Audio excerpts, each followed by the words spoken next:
अस्सलाम वालेकुम, मुझे जमील फारूकी कहते हैं। आप मेरा ऑफिशियल यूट्यूब चैनल देख रहे हैं। तमाम तारीफ़ें उस ज़ात पाक के लिए जो हमारी शहरग से भी करीब है और हमारी हर आने जाने वाली सांस के बीच में होने वाली मामूली सी जुम्बिश को भी बखूबी जानता है। और तमाम दूध पाक नबी आखिर ज़मा हज़रत मोहम्मद मुस्तफ़ा अहमद मुज्तबा सल्लल्लाहु अलैहि वसल्लम की ज़ात पाक के ऊपर जो वजह तख्लीक़ कायनात हैं, जिनकी वजह से हम हैं, जिनकी वजह से यह कुल कायनात है। मियाँ नवाज शरीफ साहब की वापसी क्या हो रही है? सहाफ़ियों के तो मज़े लग गए हैं। हाय मज़े, लगता है व्हाट्सएप सहाफ़ियों के लिए कहा गया था। और इनकी ढटाई का आलम यह है कि मैं अगर उसको क्रॉस डाइसेक्ट करने बैठ जाऊं ना तो आपका हंस हंस के बुरा हाल हो जाएगा। मैं चाहूंगा कि उसके ऊपर भी बात करूं और साथ साथ मुझे यह भी बात करनी है कि अशराफिया और अवाम के दरमियान, अशराफिया मिडिल क्लास और रोटी कपड़ा मकान के लिए तड़पते लोगों के दरमियान जो एक खलीज है, जो एक तफरीक है, उसका भी मैं आपको मंजर दिखाऊंगा। आपने बड़े गौर से आखिर तक ये वीडियो देखनी है। मैं आज जो करने जा रहा हूं ना, ये पहले मैंने नहीं किया, आपने जरूर देखना है इसको। उससे पहले शेख रशीद साहब का भी थोड़ी देर पहले एक इंटरव्यू नश्र हुआ मुनीब फारूक साहब के साथ। इस तरह के इंटरव्यूज वैसे मामूल की रूटीन हो गए हैं, लोगों ने अब इसको सीरियस लेना भी छोड़ दिया है। लेकिन उस इंटरव्यू की एक खास बात यह थी कि शेख रशीद साहब ने कहीं पॉइंट पे एक जगह पे जाकर यह कहा कि मुझे कुछ याद नहीं है, मैंने लिखा हुआ था, मैं वहां देखता हूं। तो as far as I know mister Sheikh Rashid, even he was a federal minister for interior, उस वक्त से लेकर उनके पहले शुरू वाले करियर तक मैंने कोई तकरीबन 60-65 इंटरव्यूज उनके रिकॉर्ड किए। शेख साहब बहुत बड़ी याददाश्त रखते हैं और बहुत उनकी मजबूत किस्म की याददाश्त है। वो कभी भी लिख कर नहीं रखते, वो हमें लिख के रखने पड़ते थे सवालात, उन्हें जो है ना याद रहती है एक चीज, और वो हिस्ट्री है। उनका दिमाग जो है ना वो पूरी हिस्ट्री को जानता है।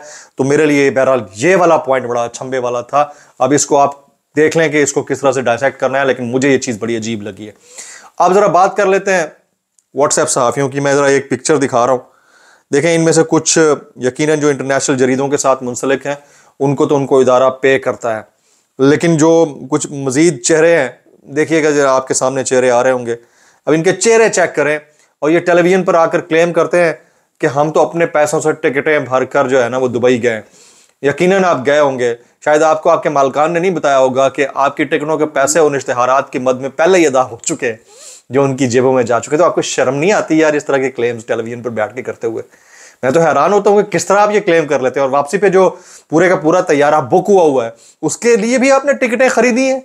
यार किसको बेवकूफ बनाते हैं आप लोग यार। एक तैयारा खुद मियां नवाज शरीफ साहब ने बुक कराया है पाकिस्तान आने के लिए, और फिर एक और बड़ी बात इसके अंदर कह दी जाती है। वो बड़ी बात क्या है? कहते हैं कि जी ये तारीखी लम्हात को कवर करने के लिए। कवर ही करना है ना भाई, इधर से बैठ के आप फोन के जरिए कवर कर सकते हो, अब तो स्काइप है। लेकिन क्यों? लहू मुंह को लग चुका है हराम का, 2 नंबरी का। वो लहू जो है ना वो आपको कहीं चैन नहीं लेने देता। रिपोर्टर्स की जिंदगी हमें पता है किस तरह की होती है, रिपोर्टर्स किस तरह से अर्न कर रहे होते हैं ये भी हमें पता है। तो टेलीविजन के ऊपर बैठकर भाषण देने से ना 10 दफा अपने आप को क्लियर पोजीशन रखने के लिए 10 लॉजिक्स देकर आप क्लियर नहीं कर सकते, क्योंकि बहरहाल ये तो तय है कि आपके मालकान को जिस तरह से पे किया जाता है, आपको अपेरेंटली शायद ये दिखाया गया हो कि आपको आपकी टिकट्स मिल गई हैं, लेकिन इसके पीछे जो मुहर्रिकात कार फरमा होते हैं वो हमसे बेहतर कोई नहीं जानता। ये कभी भी रिपोर्टर नहीं कहेगा, क्योंकि उसकी बीट है, उसको वहां से कमाना भी होता है। ये सिर्फ और सिर्फ वो बंदा कहेगा जिसकी ना तो बीट है, ना वो अपनी एंकरिंग के ऊपर कॉम्प्रोमाइज करेगा, और ना ही उसके साथ किसी के साथ कोई एफिलिएशन है, वो बोलेगा। रिपोर्टर कभी नहीं बोलेगा। तो अल अमान अल हफीज भाईजान। अच्छा, इस मुल्क में 70%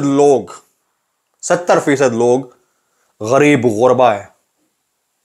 यानी अर्बन लिविंग स्टाइल हो या रूरल हो, जिसमें भी रह रहे हैं, उनकी ज़राए आमदन से उनके अखराजात ज्यादा हैं।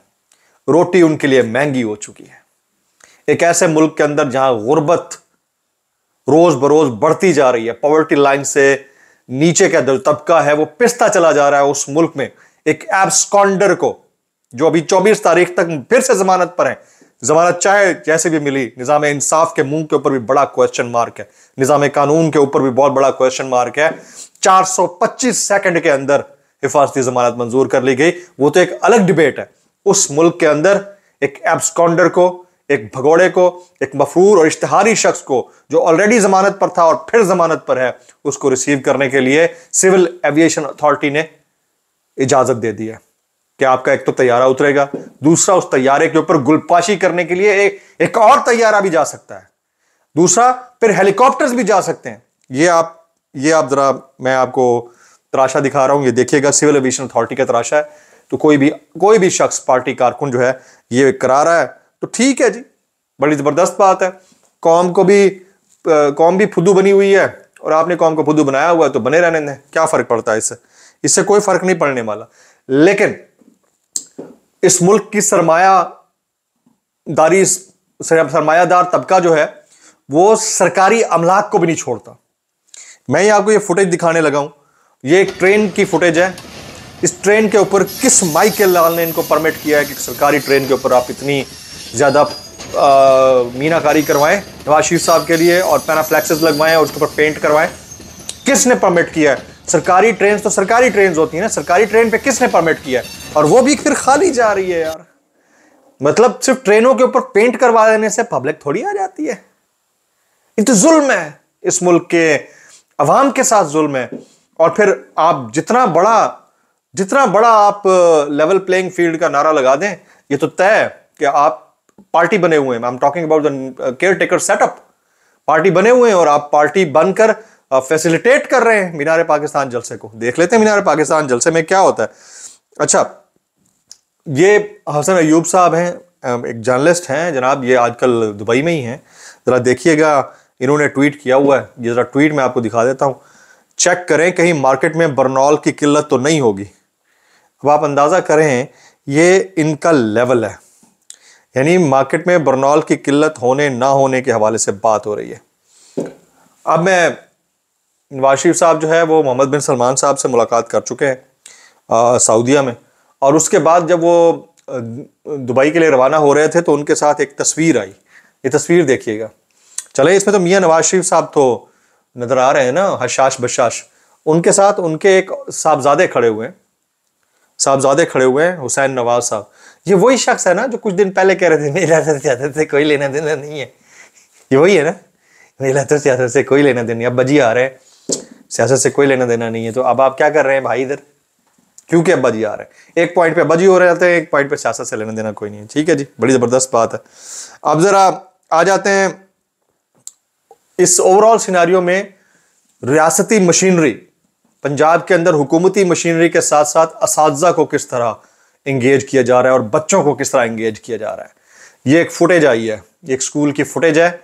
इसके अंदर वाटर बॉटल्स के ऊपर और फिर खाने पीने की सैंडविच बॉक्स के ऊपर बाकायदा प्रिंट किया गया मियां नवाज शरीफ साहब की वापसी के हवाले से। फिर जो जुल्म यह है कि इन बच्चों और इन असातिज़ा को भी एलिजिडली मुबैना तौर पर मजबूर किया गया है कि आप लोग पार्टिसिपेट करें जलसों के अंदर। ये मजबूर किया गया, तो ये अलमिया है इस मुल्क का। इसके अलावा और क्या कह सकते हैं आप कि अब मजबूर कर दिया गया कि आपने आना है, आपने बैठना है और आपने ज्वाइन करना है, आपने पार्टिसिपेट करना है। मोहब्बतें जो हैं वो अखुवत के साथ होती हैं, मोहब्बतें दिलों की होती हैं, रिश्ते दिलों के होते हैं।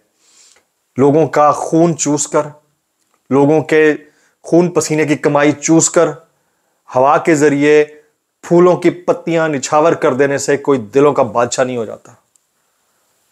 हमारी याददाश्त बड़ी कमजोर है। 4 साल पहले हम जिनको चोर, डाकू, लुटेरा कहते थे, उनकी अब ताजपोशी होने जा रही है। He is prime minister in waiting, everybody knows this. 24 तारीख को क्या होता है हमें नहीं पता, 23 तारीख का हमें पता है क्या हो रहा है। लेकिन इस सिचुएशन में सिर्फ मेरा एक सवाल बनता है, हमारे निज़ाम से मेरा सवाल है, क्या आपको एक ही खानदान के भाई, बहन, बेटी, भतीजे, भतीजियां मिली हैं कि तू भी ले ला, तू भी ले ला, तू भी ले ला, तू भी ले ला?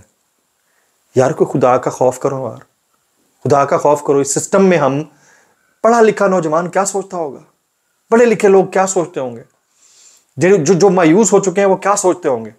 यानी अभी 3 महीने पहले एक भाई रुखसत हो रहा है वज़ीर आज़म की हैसियत से, अब फिर एक नवा कटा खुल गया है भाई, फिर आप भाई आ रहा है, ये जाएगा तो उधर से फिर पीपल्स पार्टी के लोग आ जाएंगे। यार क्या इस मुल्क के साथ हो क्या रहा है? ये बहुत बड़ा क्वेश्चन मार्क है।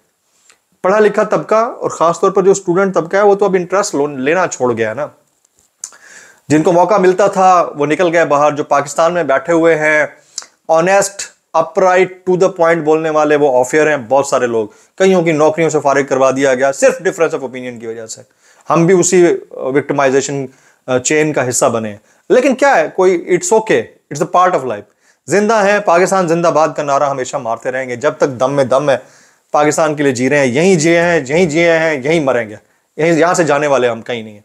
लेकिन यहां पर ये सवाल तो हम कर सकते हैं, इतना तो हमें इजाजत दी जाए, ये सवाल तो हम कर सकते हैं कि भाई ये बताएं कि ये एक भाई, छोटा भाई थे फिर बड़ा भाई, बड़ा भाई थे फिर छोटा भाई, छोटा भाई थे फिर बड़ा भाई, 4-4 बारियां यार।